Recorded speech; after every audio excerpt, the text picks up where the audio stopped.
नमस्कार मेरे प्यारे देशवासियों और विशेष रूप से उन करोड़ों श्रमिकों, कर्मचारियों और उनके परिवारजनों को मेरा कोटि कोटि नमन, जिनके अथक परिश्रम पर हमारे राष्ट्र की समृद्धि की इमारत खड़ी है। आज का दिन, आज की ये तिथि और आज की ये घड़ी वास्तव में हमारे लोकतंत्र के इतिहास में स्वर्णाक्षरों से अंकित होने वाला एक ऐसा पल है जिसकी प्रतीक्षा 3 दशकों से की जा रही थी। ये केवल एक नीतिगत परिवर्तन नहीं, बल्कि सामाजिक न्याय की एक नई इबारत का आरंभ है। आज हम उस ऐतिहासिक विजय के साक्षी बने हैं जिसने ये सिद्ध कर दिया कि दृढ़ इच्छा शक्ति और एकजुट आवाज के आगे कोई बाधा टिक नहीं सकती। पेंशन, जो किसी भी कर्मयोगी के जीवन की शाम के आधारशिला होती है, अब केवल एक अनिवार्यता न रहकर गरिमा, सम्मान और सुरक्षा का प्रतीक बनेगी। हमारी सरकार का सतत प्रयास रहा है कि ये व्यवस्था न केवल सरल और पारदर्शी हो, बल्कि हर भरोसे को पूर्णतः साकार भी करे। और आज वो दिन आ गया है जब ईपीएस पेंशन योजना का लाभ लेने वाले प्रत्येक परिवार के चेहरे पर विश्वास की मुस्कान लौट आएगी। चाहे वो स्वयं कर्मचारी हों, उनके जीवन साथी हों या फिर उनके आश्रित बच्चे, सभी के भविष्य को एक मजबूत आधार मिलेगा। मेरे मेहनतकश भाइयों और बहनों, आपकी पेंशन कोई साधारण राशि नहीं है। ये आपके जीवन के उन असंख्य पलों का, उन बिताए हुए अनगिनत दिनों और रातों का मूर्त रूप है जब आपने मशीनों की गर्जना के बीच धूप छांव में, कारखानों और दफ्तरों की चार दीवारी में रहकर इस देश की अर्थव्यवस्था की धुरी को गति दी। ये आपकी निष्ठा और ईमानदारी का प्रतिफल है। इसलिए ये हमारा नैतिक दायित्व और संवैधानिक जिम्मेदारी बनती है कि आपके इस अमूल्य योगदान का सम्मान एक समृद्ध और सुरक्षित जीवन के रूप में लौटाया जाए। हम ये सुनिश्चित करने के लिए प्रतिबद्ध हैं कि कोई भी कर्मचारी अपने हक की लड़ाई लड़ते हुए सरकारी दफ्तरों के चक्कर ना काटे। डिजिटल भारत की इस यात्रा में अब आपके सारे दस्तावेज, आपकी सेवा का पूरा इतिहास और आपकी पेंशन से जुड़ी हर जानकारी आपकी हथेली पर, आपके मोबाइल फोन की स्क्रीन पर उपलब्ध होगी। पारदर्शिता और सुगमता हमारी प्राथमिकता है। किंतु आज हम जिस उपलब्धि पर चर्चा करने जा रहे हैं, वो केवल सुविधा की बात नहीं है, ये एक न्याय की बात है। ये उन 30 वर्षों के संघर्ष, अदम्य धैर्य और अटूट विश्वास की विजय गाथा है, जिसे आज अंततः सफलता मिल ही गई है। और हाँ, इस सूचना को देश के कोने कोने में हर उस श्रमिक, हर उस बुजुर्ग तक पहुंचाना जिन्होंने अपने पसीने से इस राष्ट्र की नींवों को सींचा है, ये केवल हमारा काम नहीं, बल्कि आप सबका भी राष्ट्रीय कर्तव्य है। तो आइए इस गौरवशील क्षण की पूरी कहानी को विस्तार से जानते हैं। आज की तारीख है 19 जनवरी 2026। कैलेंडर का ये साधारण सा पृष्ठ नहीं है, ये वो दिन है जो इतिहास के पन्नों पर सुनहरी स्याही से लिखा जाएगा।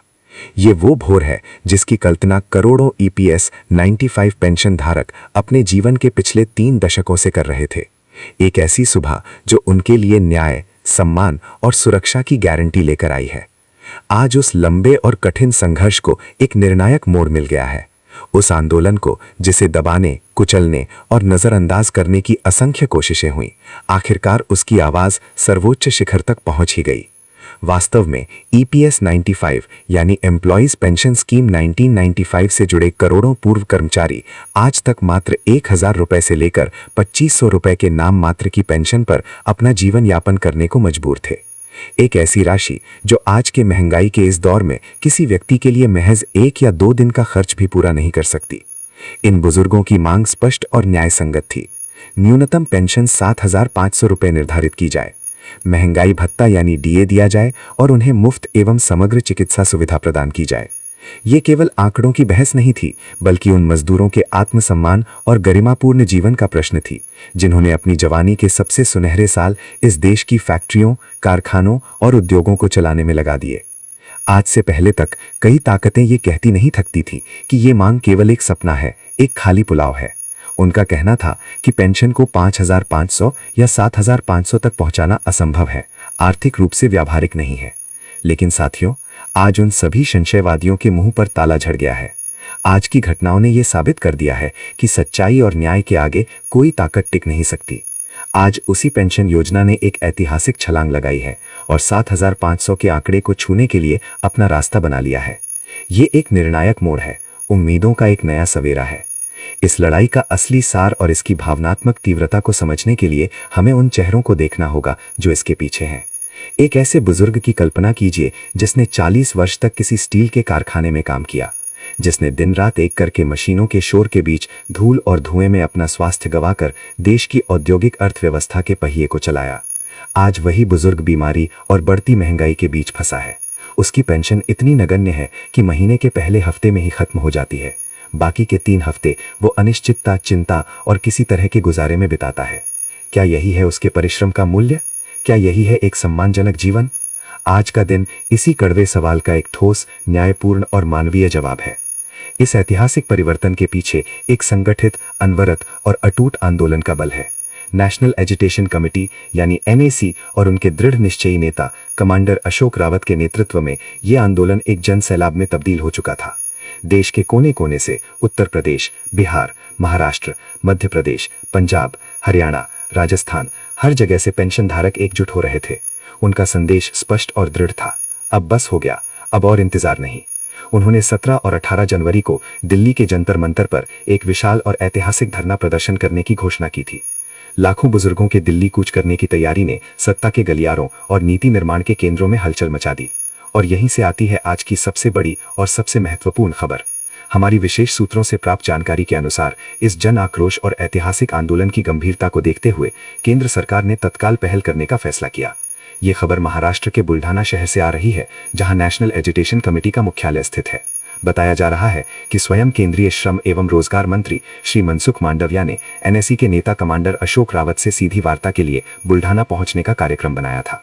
ये कोई सामान्य बैठक नहीं थी, बल्कि एक ऐतिहासिक, राजनीतिक, सामाजिक समझौते का प्रारंभ था। सूत्रों के मुताबिक इस वार्ता में मंत्री महोदय और कमांडर रावत के बीच घंटों लंबी गहन चर्चा हुई।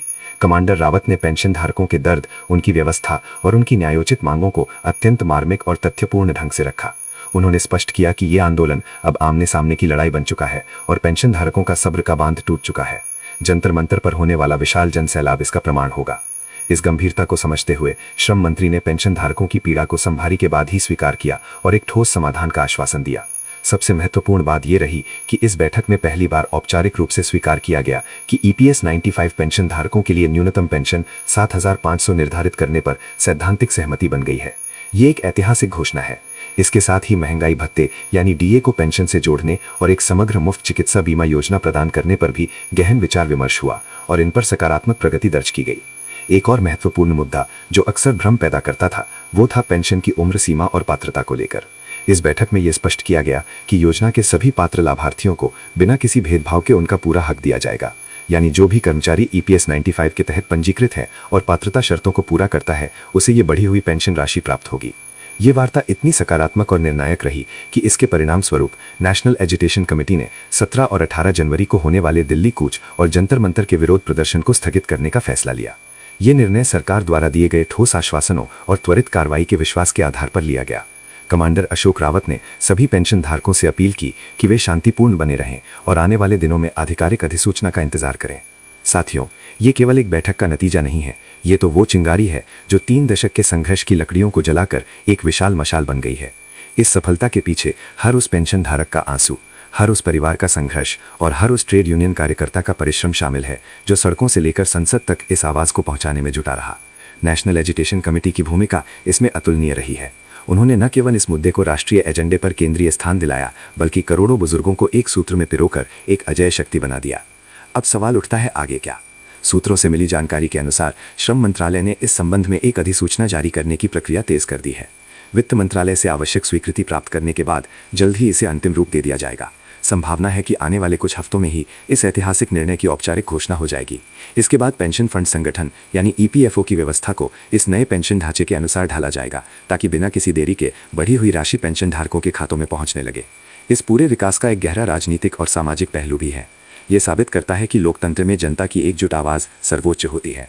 जब लाखों लोग शांतिपूर्ण, संगठित और दृढ़ निश्चय के साथ अपना हक मांगते हैं, तो कोई भी सरकार उन्हें अनदेखा नहीं कर सकती। ये उन सभी लोगों के लिए एक सबक है जो ये मानते थे कि बुजुर्गों की ये लड़ाई कमज़ोर पड़ जाएगी। आज इन्हीं बुजुर्गों ने ये सिद्ध कर दिया है कि उनमें इतनी ताकत है कि वे देश की राजधानी की दिशा बदल सकते हैं, नीतियों का रुख मोड़ सकते हैं। लेकिन साथियों, हमें अभी भी सतर्क और जागरूक रहने की ज़रूरत है। वादों और अधिसूचना के बीच का समय बेहद नाजुक होता है। हमारा कर्तव्य है कि हम इस आंदोलन की निगरानी जारी रखें और ये सुनिश्चित करें कि जो आश्वासन दिए गए हैं वे ज़मीन पर उतरें। हमें ये देखना होगा कि पेंशन राशि बढ़ाने के साथ साथ महंगाई भत्ते का मुद्दा भी एक स्थायी और न्याय संगत समाधान के साथ जुड़े। साथ ही गुणवत्तापूर्ण मुफ्त चिकित्सा सुविधा का ढांचा कैसे तैयार होता है, ये भी महत्वपूर्ण होगा। इसलिए हम आपसे, देश के हर नागरिक से अनुरोध करते हैं कि इस ऐतिहासिक जीत को केवल एक खबर बनकर न रहने दें, इसे एक जन आंदोलन बनाएं। इस जानकारी को हर उस घर तक पहुंचाएं जहां कोई EPS 95 पेंशनर है। उन्हें बताएं कि उनके संघर्ष ने रंग लाना शुरू कर दिया है। उन्हें आश्वस्त करें कि अब उनकी गरिमा लौट आएगी। उन्हें सचेत करें कि आधिकारिक अधिसूचना आने तक धैर्य बनाए रखें, लेकिन साथ ही अपने अधिकारों के प्रति सजग भी रहें। आज का दिन सिर्फ एक पेंशन बढ़ोतरी का दिन नहीं है।